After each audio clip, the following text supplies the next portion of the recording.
Zero gold దందా తక్కువ సమయంలో ఎక్కువ సంపాదనకు ఇది ప్రధాన వ్యాపారం. దీంతో ఏటా కోట్ల రూపాయల పన్నుకు ఏకనామం పెడుతున్నారు కొందరు వ్యాపారులు. సమాచారం అందితేనే విజిలెన్స్ అధికారులు కదులుతున్నారన్న విమర్శలు కూడా ఇక్కడ ఉన్నాయి.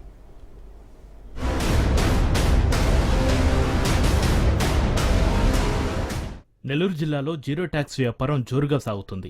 ఈ చీకటి దందాలో దొంగ పోలీసాటలో విస్తుపోయే అంశాలు వెలుగు చూస్తున్నాయి.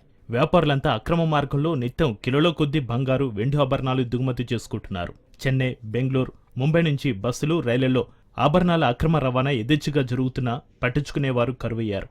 ప్రత్యేకంగా ఎవరైనా సమాచారం ఇస్తే తప్ప పోలీసులు స్పందించే పరిస్థితి లేకుండా పోయింది. ఫలితంగా ప్రభుత్వ ఖజానాకు భారీగా గండిపడుతోంది.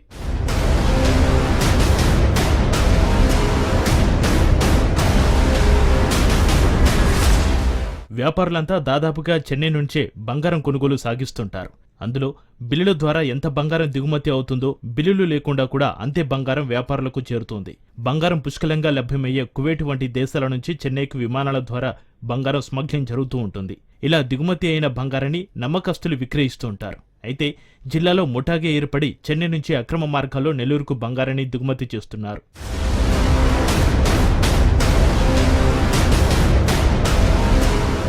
అయితే నెల్లూరు కావిలికి చెందిన కొందరు వ్యాపారులు అత్యాశకు పోయి బిల్లులు లేకుండా ఈ దొంగ బంగారాన్ని తెచ్చుకుంటున్నారు. ఇక్కడి నుంచి రాష్ట్ర వ్యాప్తంగా ఆభరణాలు సరఫరా చేస్తూ కోట్లలో లాభపడుతున్నారు. బిల్లులు లేకుండా కేజీ బంగారం కొనుగోలు చేస్తే సుమారు 3 లక్షల వరకు మిగులుతుందని వ్యాపారుల అంచనా. ఈ నేపథ్యంలోనే కొంతమంది బడా వ్యాపారులు ఒకేసారి 2 కోట్లకు పైగా సరుకులు కొనుగోలు చేస్తుంటారు.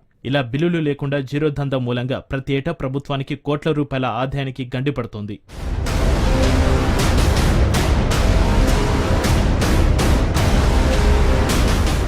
అక్రమ బంగారం రవాణాపై నిఘా ఉంచాల్సిన విజిలెన్స్ అధికారులు, గోల్డ్ షాపులపై ఎప్పటికప్పుడు తనిఖీలు నిర్వహించాల్సిన స్టేట్ ట్యాక్స్, జీఎస్టీ అధికారులు మామూలు మత్తులో జోగుతుండడమే అక్రమ రవాణాకు, వ్యాపారుల అక్రమార్జనకు కారణమవుతుందట. పలువురు అధికారులకు తెలిసినా అందినకాడికి దండుకుని చూసి చూడనట్టుగా వ్యవహరిస్తున్నారనే ఆరోపణలు ఉన్నాయి. ఇదే అదునుగా వ్యాపారులు రెచ్చిపోతున్నారు. మరోవైపు వ్యాపారులు ఒకరిపై ఒకరు అక్కస్తో అధికారులకు సమాచారం ఇస్తే తప్ప విజిలెన్స్ నిఘా ఉంచడం లేదన్న విమర్శలు వినిపిస్తున్నాయి. ఇదే అదునుగా భావించిన అక్రమార్కులు బస్సులు, రైళ్లు, కార్లు ఏది తేడా లేకుండా రోజుకు కోట్లలో వ్యాపారం చేస్తున్నారట.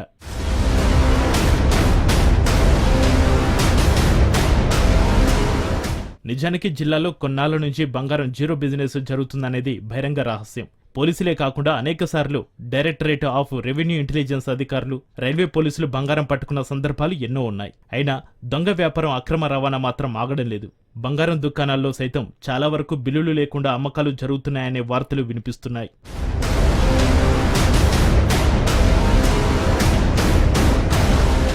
ఇక నగరంలోని చిన్న బజార్, పెద్ద బజార్ ప్రాంతాల్లోని బంగారం దుకాణాల్లో బిల్లులు ఇవ్వరు. కొన్ని దుకాణాల్లో ఎస్టిమేషన్ పేరుతో ఉన్న బిల్లులు ఇస్తూ వినియోగదారుని బురుడి కొట్టిస్తుంటారు వ్యాపారులు. ఇలాంటి దుకాణాలపై ఆకస్మిక దాడులు జరిపితే అనేక అక్రమ వ్యవహారాలు వెలుగులోకి వస్తాయనడంలో ఎలాంటి సందేహం లేదు. కానీ స్టేట్ ట్యాక్స్, జీఎస్టీ అధికారులు ఆ దిశగా అడుగులు వేయడం లేదు. ప్రతి నెల జిల్లాలో కొన్ని వందల కోట్ల బంగారం వ్యాపారం జరుగుతున్నా అధికారులు పట్టి పట్టనట్లుగా వ్యవహరిస్తున్నారు. ఇదే అదునుగా భావించిన వ్యాపారులు సిండికేట్ గా మారి అధికారులు దాడులు చేయకుండా ప్రతి నెల వారిని మామూలు మత్తులో కట్టిపడిస్తున్నారన్న వార్తలు వినిపిస్తున్నాయి.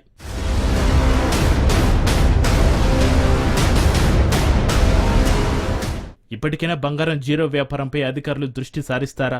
వందల కోట్ల వ్యాపారంలో పెద్ద ఎత్తున ప్రభుత్వానికి గండిపడుతున్న పన్నులపై ప్రభుత్వం దృష్టి సారిస్తుందా? జీరో బిజినెస్ జీరో ఎప్పుడవుతుంది అనే ప్రశ్నలకు కాలమే సమాధానం చెప్పాలి.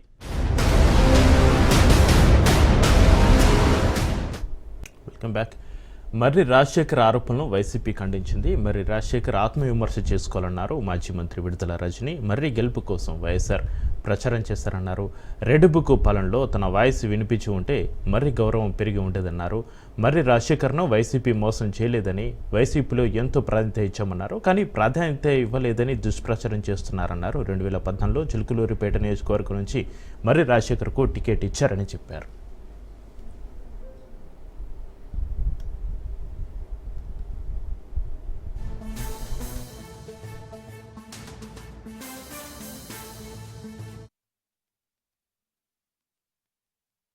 ఇండిపెండెంట్గా నిలబడ్డటువంటి మరి రాజశేఖర్ గారు 2004లో ఎమ్మెల్యేగా గెలిచారు. ఒక్కసారి ఆలోచన చేయండి.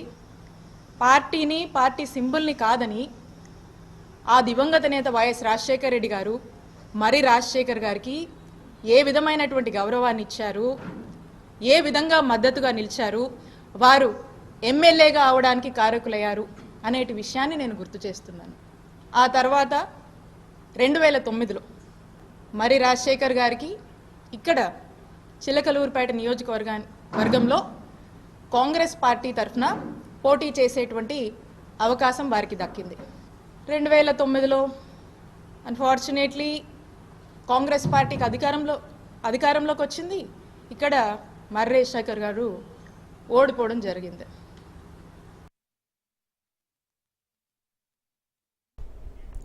అసెంబ్లీలో డిప్యూటీ సీఎం బట్టి విక్రమార్క ప్రవేశపెట్టిన బడ్జెట్ ఇచ్చిన హామీలను పాతరేసేలా ఉందని బీజేపీ శాసనసభాపక్ష నేత ఏలిటి మహేశ్వర్ రెడ్డి అన్నారు. తెలంగాణ వస్తే బతుకులు మారుతాయని అనుకున్నారు, కానీ రాష్ట్రం అప్పుల కుప్పగా మారింది. 10 ఏళ్లలో లక్షల కోట్లు అప్పు చేసింది గత ప్రభుత్వం. గొప్పలకు పోయి గత ప్రభుత్వం నిధులు వృధా చేసిందని ఆరోపించారు. విక్రమార్క గారు ప్రవేశపెట్టినటువంటి బడ్జెట్ అంశంలో నేను మీ పైన ముందు కూడా ఈ అంశాన్ని మాట్లాడడం జరిగింది అధ్యక్ష.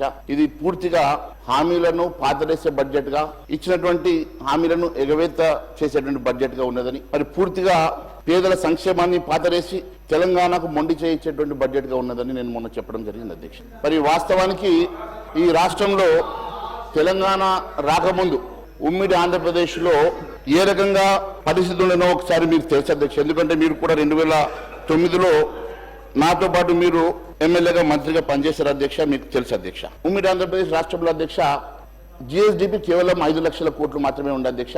కానీ అప్పటి ప్రభుత్వం కేవలం పొదుపుగా 19% మాత్రమే వారు దాని అప్పు తీసుకొచ్చేసి రాష్ట్రంలో ఎన్నో సంక్షేమ కార్యక్రమాలు నడిపించినటువంటి అంశాలు మీకు తెలుసు అధ్యక్ష. కానీ తెలంగాణ రాష్ట్రం కోసం ఒకవైపు ఉద్యమం వస్తే, తెలంగాణ రాష్ట్రం వస్తే బంగారు తెలంగాణ వస్తుంది, బతుకులు బాగుపడతాయని చెప్పేసి ఎంతో ఆశగా తెలంగాణ రాష్ట్రం కోసం ఉద్యమంలో అనేక మంది అన్ని వర్గాల ప్రజలు తెలంగాణ ఉద్యమంలో పాల్గొని తెలంగాణ రాష్ట్రం సాధిస్తే అధ్యక్ష, ఈ రోజు తెలంగాణ రాష్ట్రం అంతా అప్పుల కుప్పగా మారి, తెలంగాణ రాష్ట్రం దేనికోసం వచ్చిందంటే కేవలం అప్పుల కుప్పగా మార్చుకోవడానికి తెలంగాణ రాష్ట్రం వచ్చినట్టుగా చాలా స్పష్టమవుతుంది అధ్యక్ష. ఈ రోజు గత 10 సంవత్సరాల పాలకుల తప్పిదమా, లేదా గత 10 సంవత్సరాలు గత ప్రభుత్వం చేసిన తప్పిదమా?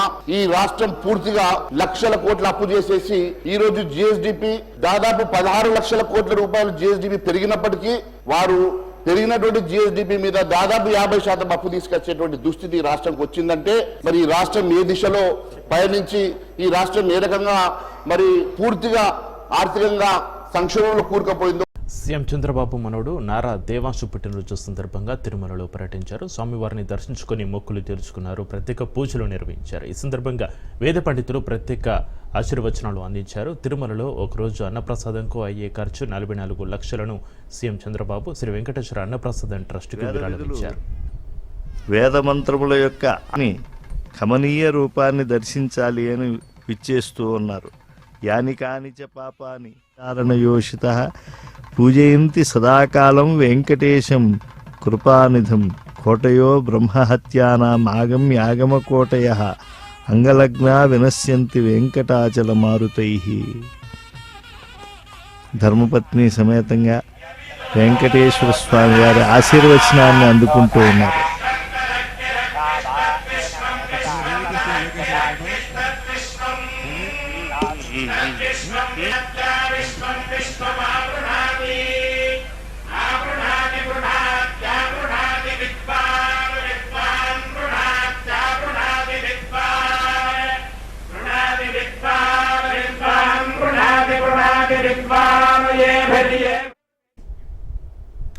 స్వామివారిని దర్శించుకున్న తర్వాత సీఎం చంద్రబాబు ఎమోషనల్ అయ్యారు. తాను శ్రీవారి ఆశీర్వాదంతో బతికారని చెప్పారు. ఇప్పటికీ కూడా నక్సలైట్లు దాడి చేస్తున్న ఘటనను గుర్తు చేసుకుంటే భయం వేస్తుందన్నారు. దేవాంశు పుట్టినరోజు సందర్భంగా వెంకటేశ్వర స్వామిని దర్శించుకున్నాం.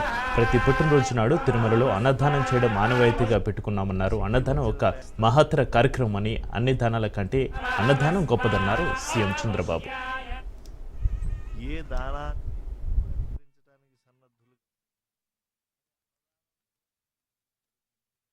మా దేవాంశ్ పుట్టినరోజు కూడా మా ఇంటి కులదైవం వెంకటేశ్వర స్వామి ఫ్యామిలీ మెంబర్స్కి రావడం వీలైనంత వరకు, అదే మాదిరిగా ఆయన పుట్టినప్పటి నుంచి కూడా అన్నదానం చేయడం ఒక ఆనవాయితీగా పెట్టుకున్నాం. అన్నదానం అనేది ఎన్టీ రామారావు గారు స్టార్ట్ చేశారు. అక్కడి నుంచి ఇంతవరకు కూడా ఎలాంటి ఇబ్బందులు లేకుండా సవ్యంగా జరుగుతూ ఉంది. నేను ప్రాణదాన కార్యక్రమాన్ని ప్రారంభించాను. దేవుని ఆశీస్సులు తీసుకెళ్తే మానవ సేవ, మాధవ సేవ రెండు ఉంటాయనే ఉద్దేశంతోనే ఆ కార్యక్రమాన్ని పెట్టాం. 7 కొండలు, ఇది వెంకటేశ్వర స్వామి సొంతం.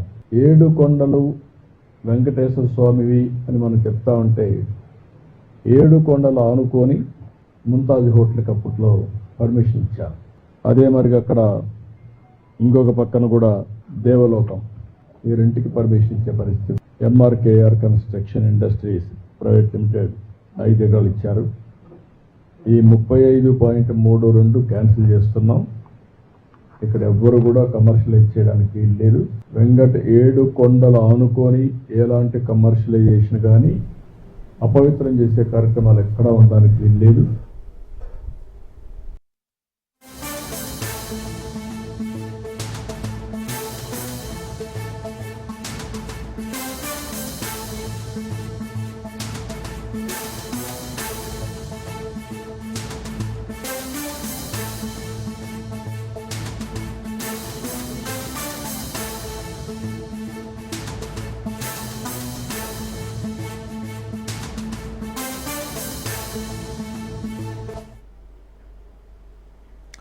డీలిమిటేషన్పై తమిళనాడులో నేడు కీలక భేటీ జరగనుంది. డీఎంకే ఈ సమావేశం నిర్వహిస్తుంది. తమిళనాడు సీఎం స్టాలిన్ నేతృత్వంలో దక్షిణాది రాష్ట్రాల నేతల అఖిలపక్ష సమావేశం జరగనుంది. ఈ సమావేశం చెన్నైలోని ఐటీసీ గ్రాండ్ చోలా హోటల్లో ఉదయం 10 గంటల నుంచి మధ్యాహ్నం 12 గంటల వరకు జరగనుంది. సీఎం రేవంత్ రెడ్డితో పాటు టీపీసీసీ అధ్యక్షుడు మహేష్ కుమార్ గౌడ్ కూడా ఈ పర్యటనలో ఉన్నారు. ఈ సమావేశం లోక్సభ నియోజకవర్గాల పునర్విభజన ప్రక్రియపై దక్షిణ రాష్ట్రాల ఆందోళనలు, అనుమానాలపై చర్చించడానికి ఏర్పాటు చేశారు. ఈ ప్రక్రియ జనాభా ఆధారంగా జరిగితే దక్షిణ రాష్ట్రాల పార్లమెంటు సీట్ల సంఖ్య తగ్గిపోయే అవకాశం ఉందని, దీనివల్ల వాటి ప్రాతినిధ్యం తగ్గుతుందని ఆందోళన వ్యక్తమవుతుంది.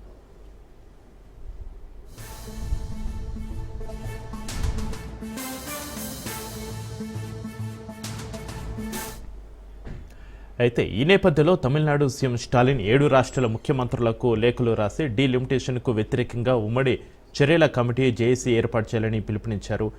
ఈ రాష్ట్రంలో కేరళ, ఆంధ్రప్రదేశ్, తెలంగాణ, కర్ణాటక, పశ్చిమ బెంగాల్, పంజాబ్, ఒడిశా ఉన్నాయి. కాగా సీఎం రేవంత్ రెడ్డి ఈ సమావేశంలో పాల్గొనడానికి కాంగ్రెస్ హైకమాండ్ అనుమతి తీసుకున్న తర్వాతే చెన్నై వెళ్లినట్టుగా తెలుస్తుంది. ఇక రేవంత్ గతంలో డీలిమిటేషన్ను దక్షిణ రాష్ట్రాలకు పరిమితిగా అభివర్ణించి దీనిని బీజేపీ నేతృత్వంలోని కేంద్ర ప్రభుత్వం దక్షిణ రాష్ట్రాలపై కుట్రగా చెప్పుకొచ్చారు. దక్షిణ రాష్ట్రాలు ఎక్కువగా పన్నులు చెల్లిస్తూ దేశ అభివృద్ధికి తోడ్పడుతున్నప్పటికీ ఈ ప్రక్రియ వల్ల వాటి ప్రాతినిధ్యం తగ్గిపోతుందని ఆయన ఆందోళన వ్యక్తం చేశారు.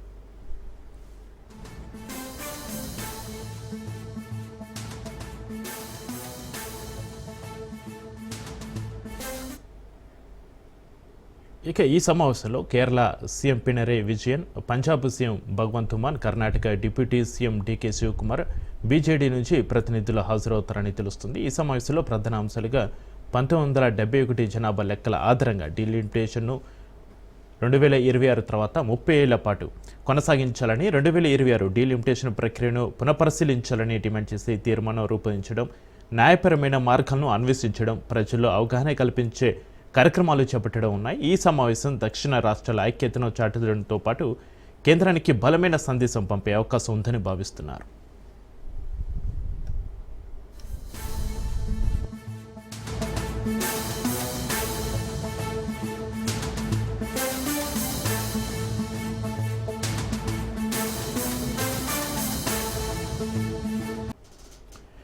సీఎం రేవంత్ తీరుపై మాజీ మంత్రి హరీష్ రావు నిప్పులు చెరిగారు. 15 నెలల పాలనను అసెంబ్లీ వేదికగా ఏకిపారేశారు. సర్కార్ను నడిపించడంలో పూర్తిగా విఫలమయ్యారని ధ్వజమెత్తారు. వంట అంతా తాము వండితే గంట తిప్పి కాంగ్రెస్ నేతలు వంట చేశామని చెప్పుకుంటున్నారంటే ఎద్దేవా చేశారు. నీళ్లు, రోడ్లు, జాబులు, విద్యారంగంతో పాటు ల్యాండ్ వర్క్ ఒక్కొక్కటిగా కాంగ్రెస్ చేసిన తప్పులను హరీష్ రావు ఎత్తి చూపారు. పాలనలో ఖమ్మంలో పెద్దవాగు ప్రాజెక్టు కొట్టుకుపోయింది, ఎస్ఎల్బిసి కూలిపోయింది, వట్టెం పంప్ హౌస్ మునిగిపోయింది, సాగర్ ఎడమ కాలువకు గన్లు పడ్డాయి, సుంకిశాల కుప్ప కూలింది. అధ్యక్ష, ఇవాళ మీ నిర్వాహకం ఇట్లా ఉంది అధ్యక్ష.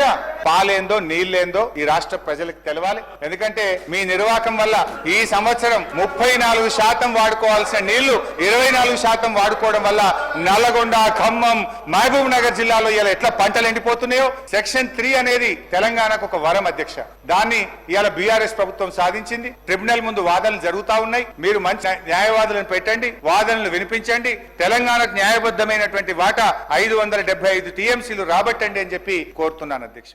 చివరికి గురుకులాల్లో చదువుకున్న చిన్నారులు కూడా సరి అయిన ఆహారం పెట్టక 83 మంది పిల్లలు ఈ రోజు ఈ రాష్ట్రంలో చనిపోవడం జరిగింది అధ్యక్ష. బాధ ఏంటంటే అధ్యక్ష, ముఖ్యమంత్రి గారే హోంమంత్రి, ముఖ్యమంత్రి గారే సోషల్ వెల్ఫేర్ మంత్రి, ముఖ్యమంత్రి గారే విద్యా మంత్రి, దగ్గరున్న శాఖల్లోనే ఇవాళ పిల్లలు 83 మంది చనిపోవడం ఇది నిజంగా బాధకరం, సిగ్గుచేట అధ్యక్ష. ఈ రోజు ఆ గురుకులాల్లో తిండి లేక పిల్లలు పడుతున్న బాధ, ఆ పిల్లలకు మెస్ ఛార్జీలు చెప్పడమేమో గ్రీన్ ఛానల్, కానీ నిధులు విడుదల అయితలేవు. కేంద్ర ప్రభుత్వము ప్రతి సంవత్సరం ఉత్తమ గ్రామ పంచాయతీ అవార్డులు ఇస్తుంది అధ్యక్ష. ఈ దేశం మొత్తం అవార్డులు ఇస్తుంది అధ్యక్ష. మా ప్రభుత్వం ఉన్నప్పుడు అధ్యక్ష 2022 సంవత్సరంలో తెలంగాణకు 19 ఉత్తమ గ్రామ పంచాయతీ అవార్డులు వచ్చినాయి. 2023లో 13 ఉత్తమ గ్రామ పంచాయతీ అవార్డులు వచ్చినాయి. వీళ్ళ ప్రభుత్వం వచ్చినాక 2024లో ఒకే ఒక్క ఉత్తమ గ్రామ పంచాయతీ అవార్డు వచ్చింది. ఇంతకంటే ఇంకేం సాక్ష్యం కావాలి అధ్యక్ష? మా పనితీరుకు, కాంగ్రెస్ పాలనకు ఇంతకంటే ఇంకేం నిదర్శనం కావాలి అని నేను అడుగుతా ఉన్నాను అధ్యక్ష. ఎన్నికల ముందు రేవంత్ రెడ్డి గారి నుంచి రాహుల్ గాంధీ దాకా అశోక్ నగర్ కు ప్రదక్షిణ చేశారు అధ్యక్ష. ఇది రాహుల్ గాంధీ గారు ట్వీట్ తెలుగులో పెట్టారు. ఆ రోజు ఏమన్నారు? తెలంగాణలో కాంగ్రెస్ ప్రభుత్వం ఏర్పడిన ఏడాదిలోపే 2 లక్షల నియామకాలను పూర్తి చేసి యువతకిచ్చిన మాట నిలబెట్టుకుంటాం. ఇది ఎవరు చెప్పారు అధ్యక్ష?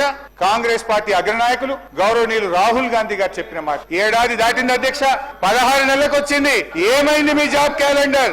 ఏమైంది 2 లక్షల ప్రభుత్వ ఉద్యోగాలని చెప్పి నేను అడుగుతా ఉన్నాను అధ్యక్ష. అధ్యక్ష, ఆ రోజు నిరుద్యోగులను రెచ్చగొట్టారు, ఊరూరా బస్సు యాత్రలు చేయించారు, వారిని నమ్మించి ఇలా నిండా ముంచారు అధ్యక్ష. ఉల్టా చోర్ కోత్వాల్ కు డాంటే అన్నట్టు టీఆర్ఎస్ ప్రభుత్వం ఒక్క ఉద్యోగం ఇవ్వలేదని దుష్ప్రచారం చేశారు అధ్యక్ష. ఎన్నికల కోడ్తో నియామక పత్రాలు ఇవ్వకపోతే మీ ప్రభుత్వం వచ్చినాక నియామక పత్రాలు ఇచ్చి మేమే అంతా చేశామని చెప్తున్నారు అధ్యక్ష. ఎల్ఆర్ఎస్ వద్దు, నో ఎల్ఆర్ఎస్, నో బీఆర్ఎస్ అన్నారు. ఎల్ఆర్ఎస్ ఉచితంగా చేస్తామన్నారు. కానీ ఇప్పుడు ఏమంటున్నారంటే ముక్కుబిండి ఎల్ఆర్ఎస్ వసూలు చేస్తాం, ఎల్ఆర్ఎస్ కట్టాల్సిందే అని ఇలా పేద ప్రజల రక్త మాంసాలు పీల్చి ఇలా ఎల్ఆర్ఎస్ ను వసూలు చేస్తా ఉన్నారు. రెండవది అధ్యక్ష, ఆనాడు బట్టి గారు, సీతక్క గారు, ఉత్తమ్ కుమార్ రెడ్డి గారు ఫార్మాసిటీకి మేము భూములు సేకరిస్తా ఉంటే ఆ రోజు అక్కడ పాదయాత్ర చేసి పచ్చడి భూములు ఎలా తీసుకుంటారు, మా ప్రభుత్వం అధికారంలోకి వస్తే ఫార్మాసిటీ భూములు తిరిగి వాపసిస్తాము అన్నారు. ఈ రోజు ఏమంటున్నారు అధ్యక్ష? ఇంకా 14,000 లాక్కుంటాం, ఈ 16,000 ఇచ్చుడు లేదు కానీ ఇంకా 14,000 లాక్కుంటాం అని చెప్పి బలవంతంగా ఇలా రైతుల నుంచి భూములు సేకరించి ఆ ఫార్మాసిటీ పేరును అందంగా ఫ్యూచర్ సిటీ అని చెప్పి పెట్టి ఇవాళ తిరిగి భూములు లాక్కుంటున్నారు అధ్యక్ష. అసలు సంస్కారానికి ఆస్కార్ అవార్డు లేదు కానీ ఉంటే గింటే అది గౌరవ ముఖ్యమంత్రి గారికి ఇవ్వచ్చు అని చెప్పి ప్రయత్నం చేసిన అధ్యక్ష. అంతకుమించి ఏనుముల వారి పాలనలో మరి ఎన్ని భూములు కథం పట్టిస్తారో తెలియదు అధ్యక్ష. ఎందుకంటే అధ్యక్ష, గచ్చిబౌలిలో 400 ఎకరాలను వేలం చేయడం ద్వారా 30,000 కోట్లు రాబట్టాలని నిర్ణయించారు. ఇప్పటికే టీజీఐసి భూములు తాకట్టు పెట్టి 10,000 కోట్ల రూపాయలు అప్పు తెచ్చారు. ఇప్పుడేమో హెచ్ఎండిఏ ఆస్తులు తాకట్టు పెట్టి మరో 20,000 కోట్ల అప్పు తెస్తామని మొన్ననే అసెంబ్లీలో సమాధానం చెప్పారు. హెచ్ఎండబ్ల్యూఎస్ఎస్, జిహెచ్ఎంసి ఆస్తులు తాకట్టు పెట్టి మరో 20,000 కోట్లు అప్పు తెచ్చే ప్రయత్నం చేస్తున్నారు.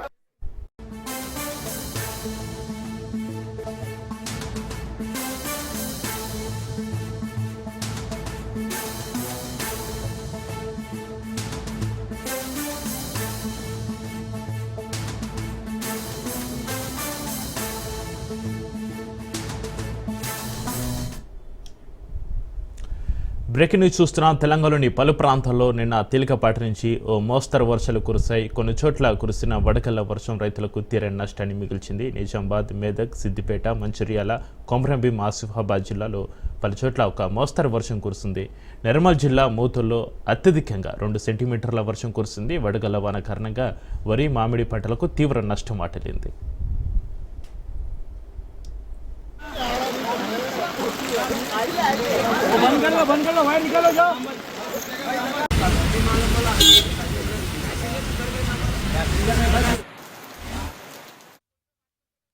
ఇక రాత్రి హైదరాబాద్లో వర్షం బీభత్సం సృష్టించింది. వాతావరణంలో మార్పుల కారణంగా నగరంతో పాటు తెలంగాణలోని కొన్ని ప్రాంతాల్లోనూ ఉరుములు, మెరుపులతో వర్షం కురుస్తుంది. హైదరాబాద్ పరిధిలో కూకట్పల్లి, హైదర్ నగర్, అల్విన్ కాలనీ, నిజాంపేట్, ప్రగతి నగర్, బాచుపల్లి, మూసాపేట్, సికింద్రాబాద్, బోయినపల్లి, తిరుమలగిరి ఏరియాలతో పాటు మరికొన్ని ప్రాంతాల్లోనూ వర్షం కురుస్తుంది.